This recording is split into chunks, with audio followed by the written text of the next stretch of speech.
Assalamualaikum warahmatullahi wabarakatuh. Halo lovers and haters, salam cerdas bersupranatural.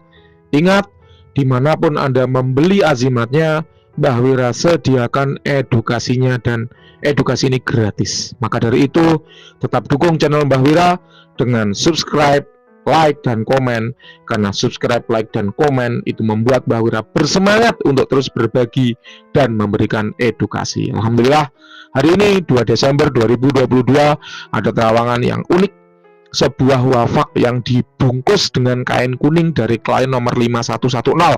Mbah Wira ulangi, dari klien nomor 5110 ya. Sebetulnya Mbah Wira tidak tahu sih di dalam buntelan kuning ini beneran wafak atau bukan, karena memang tidak kelihatan, dan Mbah Wira tidak berani menyuruh klien untuk membuka buntelan ini ya.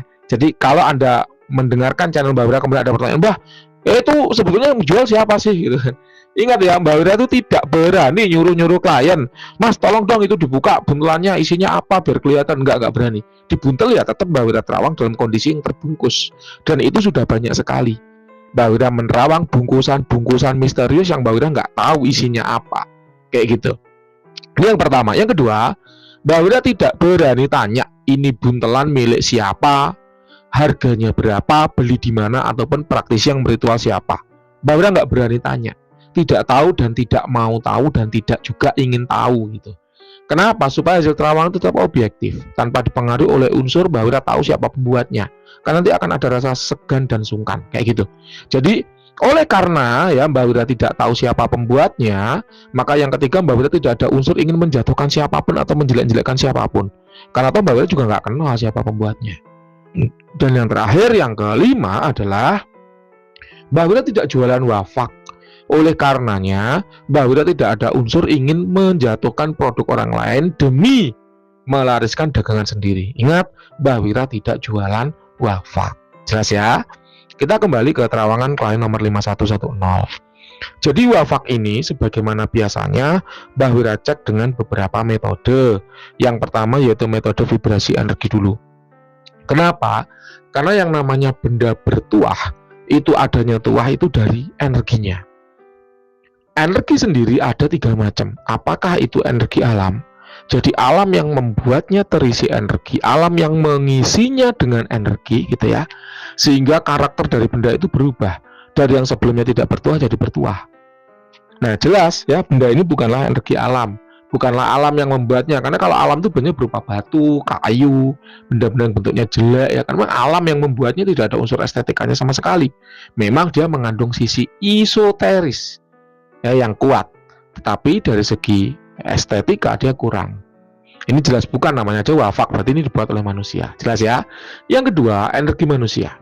Energi manusia berarti manusia dengan metode tertentu dia memasukkan energi dirinya ke dalam suatu benda, sehingga sifat dari benda itu berubah dari yang sebelumnya tidak bertuah jadi bertuah.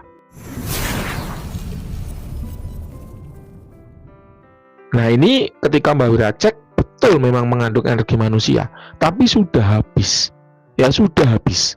Oleh karena energi yang sudah habis inilah maka tuahnya mestinya tidak ada, karena sudah habis energinya. Memang energi itu bisa habis, tambah ya bisa. Seperti sebagaimana kalau kita punya handphone, ya ketika kita pakai terus-menerus handphone itu ya akan habis juga baterainya. Kalau kita punya mekanisme untuk merecharge energi itu, maka tuahnya akan jalan kembali. Tapi kalau kita tidak punya mekanisme untuk merecharge gitu ya, maka ya tuahnya habis, nggak bisa jalan kembali kayak gitu. Loh Mbah, kok Mbah Wira bilang energi itu bisa habis Mbah? Padahal saya punya benda yang isinya juga energi, sudah 1 tahun saya pakai nggak habis-habis. Nah Mbah Wira jangan-jangan ini menjatuhkan produk orang lain ya? Nggak seperti itu. Jadi begini, kandungan energi pada suatu benda bertuah yang tuahnya berasal dari energi atau kita sebut dengan tulpa ya. Tulpa adalah energi yang sudah didesain sedemikian rupa sehingga dia memberikan tuah tertentu bagi pemegangnya. Itu seperti kita punya handphone, kembali lagi seperti kita punya handphone. Tergantung pada 2 hal. Yang pertama, berapa kapasitas baterainya mampu menyimpan energi. Semakin besar baterainya, semakin besar kapasitas baterainya dalam menyimpan energi, biasanya kita sebut dengan baterai monster gitu ya, maka semakin lama juga daya tahannya ketika digunakan. Yang kedua, bergantung pada penggunaan. Semakin sering kita gunakan, semakin berat tugas-tugas yang kita gunakan, ya kita selesaikan dengan bantuan energi itu, maka energinya juga semakin cepat habis. Ibaratnya Anda punya baterai monster, cuman Anda pakai SMS-an, ya awet berhari-hari. Tapi kalau Anda punya baterai monster, Anda pakai nonton YouTube atau Anda pakai main Mobile Legends, ya cepat habis. Apalagi kalau baterainya bukan baterai monster terus dipakai main game terus, pasti akan lebih cepat habis. Paham ya analogi ini? Semoga Anda mengerti. Jadi ini energinya udah habis. Itulah kenapa tuahnya tidak berjalan. Yang ketiga yaitu energi dari khodam. Ya, memang seorang praktisi harus paham, ya harus bisa membedakan mana energi alam, mana energi manusia, mana energi khodam. Khodam adalah jin yang sudah ditundukkan. Nah, benda ini tidak mengandung jin. Kenapa? Karena memang wafak itu jarang sekali mengandung jin. Memang dia dibuat untuk ngalap barokah, bukan untuk mengisikan jin. Beda dengan ilmu-ilmu kejawen atau ilmu-ilmu hadirin. Ilmu-ilmu hadirin itu adalah ilmu yang menghadirkan jin untuk membantu manusia, untuk jadi perewangannya manusia. Kalau wafak seperti jarang yang berkodam jin. Biasanya kalaupun ada kodamnya golongan ruhaniyah. Dan itu tidak dimasukkan untuk dikunci di dalam wafak. Sehingga ketika si pengguna benda itu memakai, lalu kodamnya jalan. Enggak seperti itu, beda. Jadi metode supranatural itu ada banyak sekali. Dan kita tidak bisa kaku ya, tidak bisa mengatakan bahwa oh kalau tidak seperti ilmu saya berarti salah, kalau tidak seperti cara saya berarti salah. Enggak bisa seperti itu. Nah, jadi ini hanya mengandung energi manusia dan itu pun sudah habis. Sehingga mestinya kalau Mbah Wira menganalisa benda ini tidak memberikan tuah lagi. Benarkah seperti itu? Silakan Anda tes sendiri. Silahkan Anda coba sendiri, bendanya ada di Anda pakai untuk hajat tertentu, jalan apa enggak. Kalau enggak jalan berarti memang benar energi dari benda ini sudah habis. Itu ya, itu titik. Ya, itu titik. Yang kedua, Mbah Wira perlu disclaimer nih, bahwa memang ada benda-benda tertentu yang tidak mengandung energi, tidak mengandung kodam, tapi tuahnya benar-benar nyata. Ada, Mbah Wira tahu. Mbah Wira pernah melihat wafak buatan guru Mbah Wira. Mbah Wira cek energinya kosong. Mbah Wira cek kodamnya nggak ada. Tapi ketika dipakai tes kebal tembak, ya, dan tembaknya bukan tembak gotri, tapi tembaknya benar pakai peluru, ya, itu benar-benar kebal, nggak tembus. Dia pakai tembakan senapan angin, tahu ya senapan angin, itu juga nggak tembus. Ya, kalau senapan angin ketemu kulit ya bisa dicoba tembus apa enggak ya. Kalau tanpa apa-apa loh ya bisa dicoba aja langsung. Nah itu enggak tembus. Ditembakkan ke gelas kaca, gelasnya enggak pecah. Itu membuktikan bahwa benda itu energinya nyata. Tapi ketika dirasakan enggak kerasa. Nah itulah magic. Itulah supranatural, bahwa memang ada disclaimer di situ. Tapi kalau untuk benda ini Mbah Wira cukup yakin ya bahwa memang ini energinya udah habis. Nah nanti bener apa enggak, apakah benda ini memang bener habis atau masuk ke kategori disclaimer, silahkan Anda tes sendiri karena bendanya ada di Anda gitu. Jadi kalau Anda bertanya pada Mbah Wira, mengandung energi enggak Mbah? Enggak. Energi alam enggak ada, energi manusia enggak ada juga, udah habis. Energi kodam sama sekali enggak ada gitu ya. Yang kedua, Mbah Wira mencoba melakukan metode lain, karena yang namanya klien ya datang ke Mbah Wira pengen melakukan terawangan pasti dengan harapan kodamnya kuat ya, dengan harapan isinya macan putih, isinya kodam-kodam kelas raja-raja, kan pasti kayak gitu. Nah oleh karenanya Mbah Wira tidak ingin mengecewakan Anda dengan cara apa? Mbah Wira coba melakukan metode lain, pengetesan lain. Ini sama seperti kalau Anda punya penyakit, Anda datang ke seorang dokter gitu ya, lalu dokter itu mengeluarkan analisa gitu, menurut saya seperti ini gitu. Tentu analisa dokter ini ketika Anda datangi lagi dukun gitu ya, pasti akan berbeda. Oh menurut dukun ini kesurupan kan, kayak gitu loh. Menurut dokter ini gangguan hormon, kayak gitu loh ya. Paham ya? Jadi kalau Anda kemudian datang ke praktisi lain, hasilnya berbeda, ada kodamnya di wasiat dan seterusnya, ya itu silakanlah saya kembalikan ke Anda mau percaya yang mana. Itu setiap praktisi punya cara analisis yang berbeda-beda, dan cara analisis Mbah Wira sudah Mbah Wira jelaskan tadi. secara vibrasi energi. Yang kedua secara visualisasi. Apa itu? Yaitu Mbak Wira berusaha mencari tanda-tanda visual atau tanda-tanda keadaan kodam pada benda ini. Mbak Wira cek kiri, kanan, depan, belakang, atas, bawah. Mbak Wira rasakan secara vibrasi energinya. Mbak Wira tarik ulur energinya, ternyata memang benar, nggak ada kodamnya. Mbak Wira tidak mendapati penampakan apapun pada benda ini. Itulah kenapa Mbak Wira di awal sudah tanya, Anda siap dengan apapun hasilnya? Kata Anda siap, ya sudah, Mbak Wira sampaikan apa adanya. Gitu. Yang terakhir yaitu metode namanya injeksi energi. Ini adalah metode yang agak keras. Metode terakhir yang digunakan apabila dua metode sebelumnya menyatakan hasil yang negatif. Ya, memang ada metode khusus, metode injeksi energi. Mbak Wira menginjek suatu energi dengan tujuan tertentu, yaitu untuk mendekatkan dimensi. Jadi yang namanya jin kodam itu berada di dimensi energi, sementara kita ada di dimensi materi. Nah, dengan cara tertentu dimensi itu bisa didekatkan karena bisa jadi jauh. Ketika dia didekatkan, maka kodam yang berada di dimensi itu bisa kita amati. Ini sama seperti kita mau ngelihat ikan, ikannya ada dalam air, ya kita pancing dulu untuk keluar. Setelah keluar baru kita bisa lihat nih bentuknya, warnanya, panjangnya berapa meter, beratnya berapa kilo, kan kayak gitu. Nah, setelah Mbak Wira injek dengan energi, ternyata Mbak Wira tidak mendapatkan feedback apapun.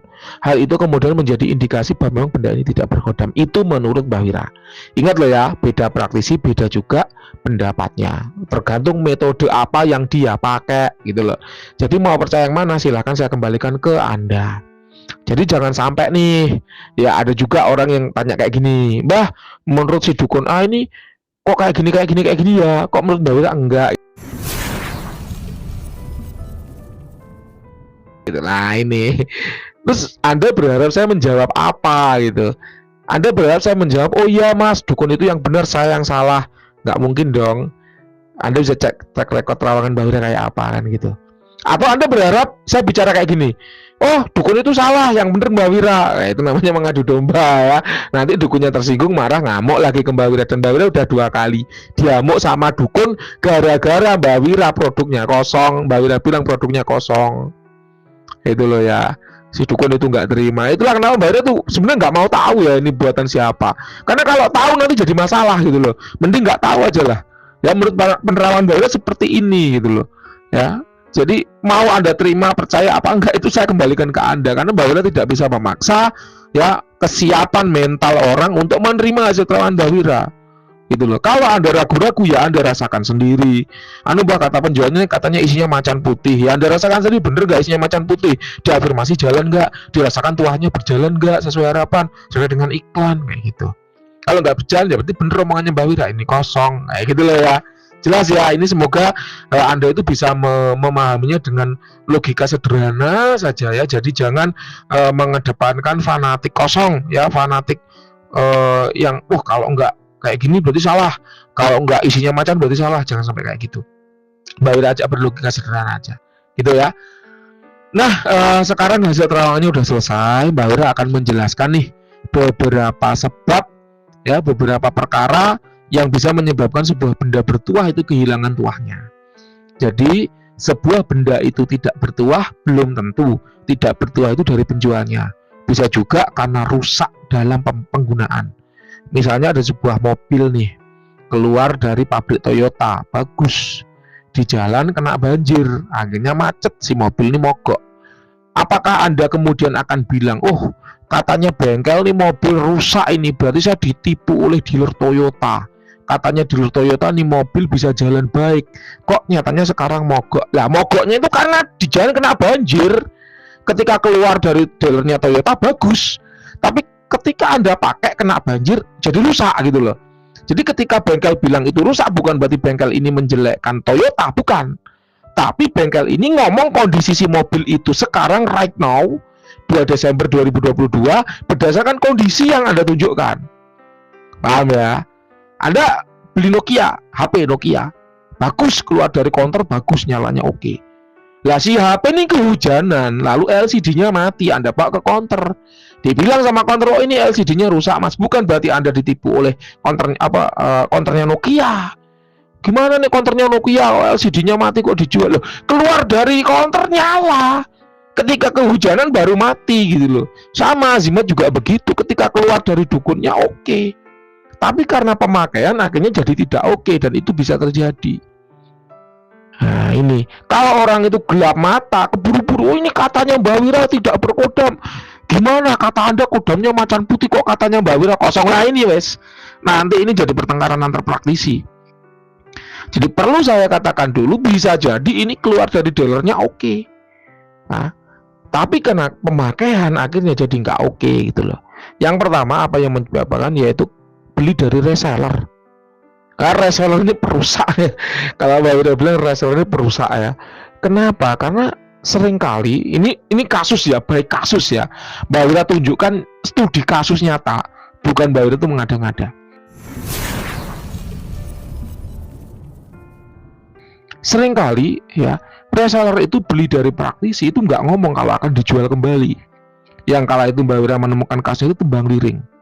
Ada dukun A dipesan oleh B sebuah tembang liring ampuh bagus, dalangnya asli. Si A ini nggak tahu kalau sama si B dijual kembali. Oh, si A ini cerita kok ke Mbak Wira, saya itu nggak narik mahar sama si B itu, ya maharnya seikhlasnya, namanya dalang memang nggak boleh jual beli, katanya kayak gitu. Oke lah, akhirnya dimahar sama si B seikhlasnya. Lah kok sama si B itu dijual 28 juta. Padahal si A nggak ngerti kalau sama si B itu dijual 28 juta, itu nggak ngerti. Sama si A kodam-kodamnya disandingkan untuk si B. Jadi si A itu melakukan sebuah ritual perintah afirmasi doa yang isinya kurang lebih, wahai kodam dari penunggu benda ini, layanilah si B, B itu tuanmu, jangan kau permalukan diriku dengan apa? Tidak menjalankan perintah si B. Lakukan apa yang diperintahkan dengan segenap kemampuanmu sehingga apa yang diinginkan si B itu terkabul, terwujud, jadi nyata. Kayak gitu. Nah, jadi kunci kan untuk si B. Nah, sama si B dijual ke C gitu loh. Sama si C diterawangkan ke Mbak Wira. Mbak Wira bilang kosong. Si C ngomong ke B, katanya Mbak Wira kosong. Si B ngomong ke si A, katanya Mbak Wira kosong. Dah masalah itu nanti. Gitu loh ya. Jadi bisa jadi kosongnya karena itu tadi. Si kodam tertahan di B, sama si B dijual ke C. Si B nggak melakukan afirmasi ulang, si B nggak melakukan ritual ulang karena dia sekedar reseller, nggak ngerti bahwa ada perjanjian-perjanjian tertentu seperti itu untuk melayani si pembeli dan sebagainya. Ngertinya pokoknya ada barang dijual kembali buatan dalang A yang kondang, termasyhur, terkenal, A, B, C dan sebagainya, iklannya manis sehingga si C tergiur membeli dengan harga mahal. Nah, si A yang ngontak Mbak Wira, telepon loh Mbak Wira, loh ini loh kok kayak gini nih, gimana, padahal saya itu dalang asli, saya ketua paguyuban dan sebagainya. Loh, nah ini masalah kayak gitu loh ya, paham ya? Jadi beli dari reseller atau tangan kedua itu sering menimbulkan masalah ya. Atau bisa juga kayak gini nih, si A dukunnya dibeli sama si B, tuahnya untuk pengasihan. Si B udah terwujud hajatnya pengasihan, istrinya udah 4, sama si B akhirnya ditawarkan ke temennya yang jomblo. C, kamu kan jomblo nih loh, aku istriku udah 4, kamu mau nggak pakai ini, aku juga pakai ini ya biar istrinya banyak. Akhirnya sama si C dibawa. Loh kok nggak ampuh kayak si B? Ya itu tadi karena dialih rawatkan. Jelas ya ini ya. Itu yang pertama. Yang kedua dan yang ketiga yaitu pantangannya dilanggar dan perawatannya tidak dipenuhi. Wafak itu biasanya adalah sebuah azimat yang dibuat dengan ilmu-ilmu pakem kanan, al-hikmah biasanya. Pantangannya nggak boleh dibawa ke WC. Lah suatu ketika dikantongi sama si B, lupa kebelet beol atau kebelet kencing, ngelonyor aja langsung ke WC, kencing, habis kencing baru inget, lo iya ngantongi wafak. Waduh, pantangannya dilanggar, dibawa ke WC. Hanya sama si B dijual ke si C misalnya. Nah ini yang bikin tuahnya hilang karena pantangannya dilanggar ataupun perawatannya nggak dipenuhi. Misal ini setiap malam Jumat ya dioles ya dengan minyak kasturi misalnya. Sama si B nggak disampaikan ke si C kalau harus dioles minyak kasturi, lupa. Kalau nggak punya minyak kasturi gimana? Ya udahlah minyak apa aja. Padahal pakemnya harusnya minyak kasturi kijang misalnya. Nah ini pantangan perawatan tidak dipenuhi ya. Atau yang terakhir yaitu mati dalam bertugas. Kalau dalam wafak ini habis energinya, mati dalam bertugas itu banyak contohnya, bisa didengarkan di video-video Mbah Wira. Oke, sekiranya itu yang bisa Mbah Wira sampaikan atas benda dari klien nomor 5110. Silahkan ada tanggapan, komentar, pendapat, boleh sampaikan aja. Apapun yang Anda ketikkan akan Mbah Wira screenshot untuk kemudian Mbah Wira kirimkan akan Mbak Wira pajang ya di YouTube Mbak Wira sebagai testimoni bahwa Mbak Wira ngomong 20 menit itu bukan sekedar omong kosong, melainkan ada bukti nyata dari klien yang diterawang. Terima kasih, selamat malam.